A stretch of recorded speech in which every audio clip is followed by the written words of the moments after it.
आज हम लोग बात करते हैं पाकिस्तान के बारे में। पाकिस्तान के जो लोग हैं वो काफ़ी सारी परेशानियों से गुजर रहे हैं रिसेंटली। पहले तो उनके यहाँ फ्लड्स आए। फ्लड्स जब आए तो 1/3 ऑफ द कंट्री उस फ्लड से इफ़ेक्टेड हो गई और काफ़ी नुकसान हुआ जान और माल का। फिर उनकी इकोनॉमी नोज डाइव कर गई, रोज़गार नहीं है, इकोनॉमी चल नहीं रही, करेंसी का वैल्यू बहुत गिर रहा है और बहुत सारी इकोनॉमिक प्रॉब्लम से वो गुजर रहे हैं पूरा देश। और उसके बीच में अब एक और प्रॉब्लम उनके पास ये आ गई कि उनको अपने मन का लीडर इलेक्ट करने नहीं मिल रहा है।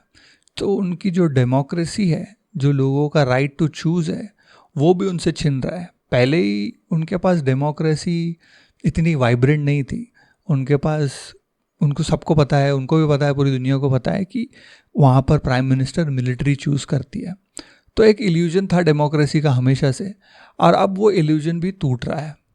तो रीसेंट के जो इवेंट्स हैं उसको थोड़ा समझ लेते हैं। रीसेंट पास्ट में क्या हुआ, कुछ साल पहले इलेक्शंस हुए तो कोई भी पार्टी को क्लियर मेजॉरिटी नहीं मिली। उनमें से एक इमरान खान भी थे, उसकी भी पार्टी ने इलेक्शन लड़ा था। उस टाइम पर पाकिस्तानी मिलिट्री ने इमरान खान के सर पे ऊपर हाथ रखा, उसको एक कोएलिशन बना के उन्होंने प्राइम मिनिस्टर बना दिया। अब कुछ दिन तो सरकार अच्छी चली, सरकार और मिलिट्री की बनती रही, लेकिन धीरे धीरे क्या हुआ, इनके बीच में कॉन्फ्लिक्ट शुरू हो गया। इमरान खान जिसको इन्होंने प्राइम मिनिस्टर बनाया था, तो इमरान खान को लगने लगा कि उसके पास शायद रियल पावर्स है, वो रियल का प्राइम मिनिस्टर है। तो he started asserting his opinions. उसने क्या किया कि एक एग्जाम्पल पे, एक इंसिडेंट पे आईएसआई चीफ का अपॉइंटमेंट करना था, तो मिलिट्री जिसका नाम देती है वही अपॉइंट होता था हमेशा से, लेकिन इमरान खान ने सोचा कि मैं अपनी मर्जी का अपॉइंटमेंट करूँगा वहाँ पर। ऐसे सारे डिफरेंसेस मिलिट्री के साथ उसके होने लगे। तो ऑब्वियस सी बात ही, मिलिट्री ने क्या किया कि पार्लियामेंट में नो कॉन्फिडेंस मोशन ला करके इमरान खान की सरकार गिरा दी और इमरान खान को बूट कर दिया, उसको बाहर निकाल दिया।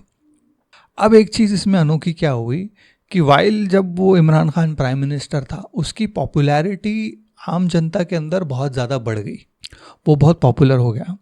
तो प्राइम मिनिस्टरशिप से निकाले जाने के बाद उसने कंट्री में रैलीज स्टार्ट कर दी लेना। तो उसकी रैलीज में बहुत लोग आते थे, लाखों की तादाद में लोग आना शुरू हो गए। ये देख के मिलिट्री घबरा गई। मिलिट्री को ये लगा कि अब अगर इलेक्शन हम लोग कंडक्ट करते हैं पाकिस्तान में, तो क्लियर बात है कि इमरान खान की पार्टी मेजॉरिटी बना लेगी और वो प्राइम मिनिस्टर बन जाएगा। और कई सारे सर्वेज भी ये बात बता रहे थे। तो ऑब्वियस सी बात है, उनको इमरान खान तो पसंद है नहीं। तो उन्होंने क्या किया कि इमरान खान के ऊपर बहुत सारे केसेस थोप दिए। पॉलिटिकली मोटिवेटेड केसेस है, ऑब्वियसली थोड़ी भी समझ अगर किसी को हो तो वो इन केसेस को देख के समझ जाएगा। और उन केसेस के बहुत फटाफट ट्रायल्स करें और उन केसेस में इसको सज़ा भी सुनवा दी। इतनी स्पीड में जो प्रोसेस ये चला है अपने सब कॉन्टिनेंट के लिए ही बहुत अनोखा है। तो उसको कई सालों की सज़ा दी और उसको जेल में बंद कर दिया। अब इतना काफ़ी नहीं था, उसको बंद करने के अलावा भी उनको चीज़ें करनी थी। तो उन्होंने इलेक्शन कमीशन, ऑब्वियसली मिलिट्री की जेब में, तो उन्होंने उसका इलेक्शन सिंबल भी कैंसिल करवा दिया।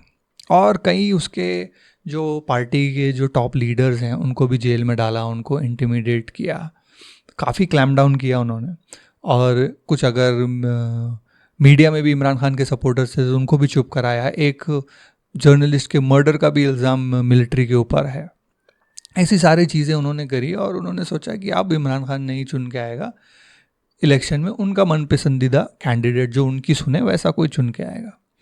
अब हुआ क्या कि इमरान खान के जो कैंडिडेट्स थे पार्टी के, उन लोगों ने इलेक्शंस इंडिपेंडेंट लड़े, आज़ाद उम्मीदवार के तौर पे लड़े, लेकिन लोगों को मालूम था कि कौन सा कैंडिडेट इमरान खान की पार्टी से है। तो इलेक्शन के दिन क्या होने लगा कि जब काउंटिंग चलने लगी तो काउंटिंग में ये एविडेंट होने लगा है कि हर जगह, मेजॉरिटी जगह पर इमरान खान की पार्टी के जो इंडिपेंडेंट्स थे वो लीड लेने लगे, मतलब उनको वोट ज़्यादा पड़ रहे थे। तो मिलिट्री ने क्या कहते हैं कि फटाफट वो इलेक्शन कमीशन की वेबसाइट को डाउन कर दिया और बहुत रिगिंग करी इलेक्शन में। रिगिंग करी इसलिए ताकि इमरान खान की पार्टी के जो कैंडिडेट्स हैं वो हार जाएं, और फुल कोशिश मिलिट्री ने करी। उतनी कोशिश करने के बाद भी कुछ 100 के आसपास के कैंडिडेट इमरान खान की पार्टी के चुन के आ गए। अब वो मेजॉरिटी नहीं है, इतने नहीं है कि वो एक गवर्नमेंट फॉर्म कर पाएँ, लेकिन अभी वहाँ पर चल रहा है, हॉर्स ट्रेडिंग चल रही है, लोग एक दूसरे के साथ कोalition बना के कोशिश कर रहे हैं प्राइम मिनिस्टर चुनने की कि कौन सा पार्टी बनाएगी। और अभी भी एक बात तो तय है कि जिसके भी हाथ सर पे मिलिट्री का हाथ होगा वो ही वहाँ पे प्राइम मिनिस्टर बनेगा। तो बचा कुचा जो इल्यूजन था वहाँ के लोगों का कि हमारे यहाँ डेमोक्रेसी है, वो भी अभी टूट रहा है, वो भी अभी जा रहा है। मिलिट्री जो है वो पीपल का जो राइट टू चूज़ है, चूज़ अ लीडर, वो उन्होंने डिनाई कर दिया। और सिमिलर चीज़ हुई थी 1971 में। 1971 में क्या था ना कि पाकिस्तान दो हिस्सों में बटा हुआ था, East Pakistan and West Pakistan. East Pakistan था बांग्लादेश, जो आज बांग्लादेश है वो रीजन, और वेस्ट पाकिस्तान था जो अभी पाकिस्तान है। तो हुआ क्या, जब 1971 में इलेक्शंस हुए, शेख मुजीबुर रहमान आवामी लीग पार्टी का वो मेजॉरिटी सीट्स जीत करके आ गया। और वो आवामी लीग और मुजीबुर रहमान थे बंगाल के, ईस्ट पाकिस्तान के। और वेस्ट पाकिस्तान में पूरा पॉलिटिकल एलीट, मिलिट्री एलीट पूरा वहाँ स्टैब्लिश था। और वो जो पॉलिटिकल एलीट था जो वेस्ट पाकिस्तान में बैठा हुआ, वो मोस्टली पंजाबी मुस्लिम्स थे।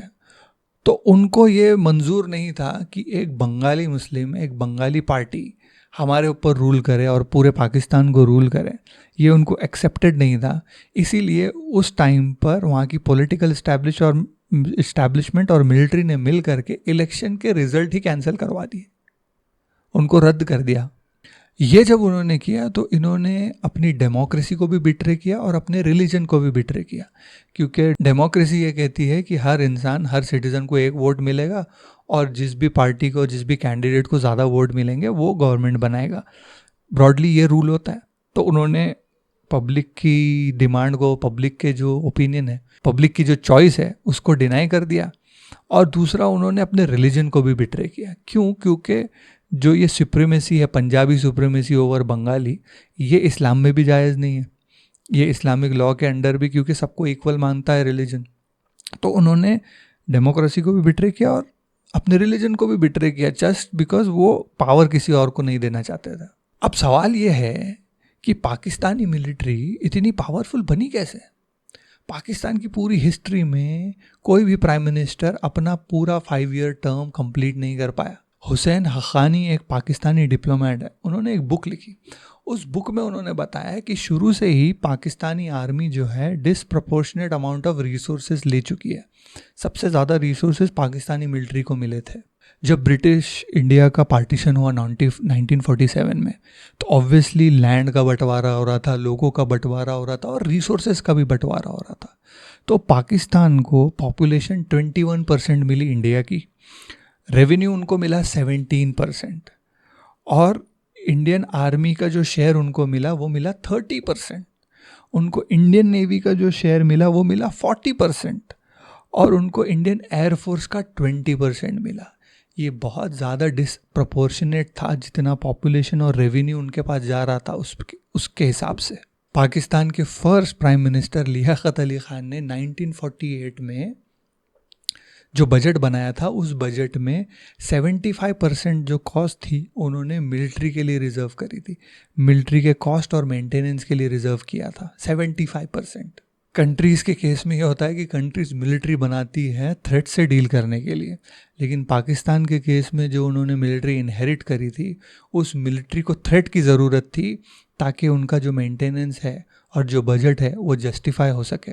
और आज की डेट में पाकिस्तानी आर्मी सिर्फ आर्मी नहीं है जैसे दूसरी कंट्रीज़ की आर्मी होती है, जैसे इंडियन आर्मी है। पाकिस्तानी आर्मी बिजनेसेस में भी है, वो कॉरपोरेशंस हैं, उनकी कंपनीज़ हैं, उनकी फैक्ट्रीज़ हैं, वो इन्वेस्ट करते हैं। जैसे हमारे यहाँ अंबानी अडानी बिजनेसमैन है, वहाँ पे मिलिट्री है जो बिज़नेस करती है। तो वो एक फॉर प्रॉफिट ऑर्गेनाइजेशन भी है। पब्लिक की जो इच्छाएं हैं, पब्लिक का जो मैंडेट है, अगर उसको अंडरमाइन करता है कोई, तो उसके बहुत ज़्यादा बड़े कॉन्सिक्वेंसेस और लॉन्ग टर्म कॉन्सिक्वेंसेस हो सकते हैं। एक नेशन को तोड़ने का वो काम कर सकते हैं, जो कि 1971 में पाकिस्तान ने ऑलरेडी देख लिया है। और वी अंडरस्टैंड कि 1971 में जो हुआ वो एग्जैक्टली अब नहीं होगा, लेकिन कॉन्सिक्वेंसेस बहुत बड़े हैं ऐसी चीज़ों के, ऐसे एक्शंस के। एक और चीज़ ये है कि हमारे यहाँ के कुछ लोग हैं जो पाकिस्तान की बर्बादी और पाकिस्तान के लोगों की परेशानी देख करके काफ़ी खुश होते हैं और उसको सेलिब्रेट करते हैं। लेकिन हमें एक बात भूलनी नहीं चाहिए कि वहाँ के जो लोग हैं वो भी एक आम लोग हैं। वहाँ के आम लोग भी हमारी तरह ही हैं। और किस कंट्री में कौन पैदा होगा ये इंसान के हाथ में नहीं होता, वो जहाँ पैदा हो जाए वो उसका लक रहता है। और जो भी ग्रीवेंसेस और जो इश्यूज़ हमारे हैं वो पाकिस्तान की मिलिट्री और इस्टेब्लिशमेंट के साथ है, आम जनता के साथ नहीं है। और ये भी बात समझ लेना चाहिए कि अगर पाकिस्तान में इंटरनल इंस्टेबिलिटी होती है तो उसके एक रीजनल कॉन्सिक्वेंस भी हो सकते हैं, रीजनल स्टेबिलिटी के ऊपर भी उसका इफ़ेक्ट पड़ता है, तो हमको भी फ़र्क पड़ता है क्योंकि वो हमारा पड़ोसी है। अगर आपके घर के पड़ोस में कोई रहता है और उसके घर में केओस चल रहा है, झगड़े चल रहे हैं, लड़ाइयाँ चल रहे हैं, तो आपको भी उससे फ़र्क पड़ेगा, आपको भी वो चीज़ इफ़ेक्ट करेगी। तो हमारा इंटरेस्ट भी इसी में है कि हर चीज़ अच्छे से चले, वहाँ के लोग भी प्रॉस्पर करें, खुश रहे, परेशानियाँ ना हो। तो हमें सेलिब्रेट नहीं करना चाहिए किसी की परेशानी। हैविंग सेड दैट, हमने उनके गलत डिसीजंस से और उनके इश्यूज से और उनके जो इस्टेब्लिशमेंट और वहाँ के लोग जो चॉइसेस ले रहे हैं उनसे लेसन्स भी ड्रॉ करने चाहिए कि सिमिलर गलतियाँ हम भी ना करें।